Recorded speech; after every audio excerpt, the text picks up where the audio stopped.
Barcelone a une nouvelle fois battu une équipe de Valence insignifiante qui n'a pas retenu la leçon de la défaite 7-1 subie à Montjuïc il y a moins de 2 semaines.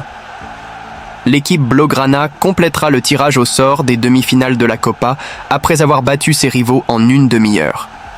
Ni le changement de formation de l'équipe noire et blanche, ni le facteur Mestalla n'ont inquiété un Barcelone écrasant dans la possession du ballon, 78%, et mortel dans la surface, 8 tirs au but et 5 buts. Le stade Mestalla, qui avait enregistré une forte affluence, perdait peu à peu des supporters dans les tribunes en raison d'un score retentissant en première mi-temps et du manque de réaction de son équipe, pas un seul tir au but en seconde période. Et c'est avec l'équipe de départ que Carlos Corberán a voulu montrer qu'il avait retenu la leçon reçue de Barcelone à Montjuïc. Mais, au-delà du changement de dispositif et de l'alignement de 3 défenseurs centraux, Diakaby était une nouvelle fois titulaire, la confiance de ses joueurs dans le plan de leur entraîneur n'a pas duré longtemps. Il a fallu 3 minutes au Blaugrana pour neutraliser l'élan local, un pressing haut qui a une fois de plus laissé des espaces, cette fois au centre du terrain.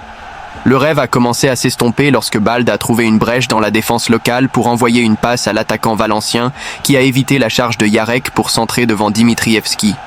Ce premier but a été ressenti bien plus durement sur le terrain que dans les tribunes, qui continuaient à applaudir.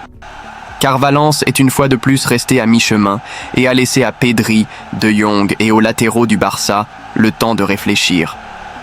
Le coup final est venu à 0-2 à la 18e minute. Un ballon de Lamine Yamal a heurté le poteau et est retombé sur Ferran, qui a terminé le ballon. Le hors-jeu initial de Rafinha a été annulé et s'est terminé au tableau d'affichage car il n'y avait pas de position illégale.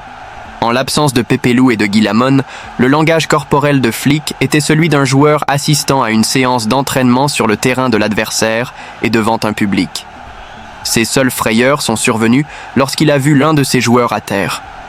Pedri a été victime d'un tacle de Guillamon, qui est resté impuni de manière incompréhensible, et d'une autre blessure de Sadik, un carton jaune.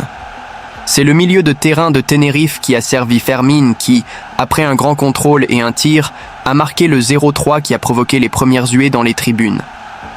Le 0-4 de Ferran, après avoir préparé un bon tir à l'entrée de la surface, a fait sortir de leur siège certains supporters de Valence. La pause a été un soulagement pour une équipe désorientée qui ne savait pas si elle devait aller ou venir face à un rival clairement supérieur qui, en plus, avait détruit l'estime de soi d'un Valence qui ne pensait qu'à la finale pour son salut dimanche.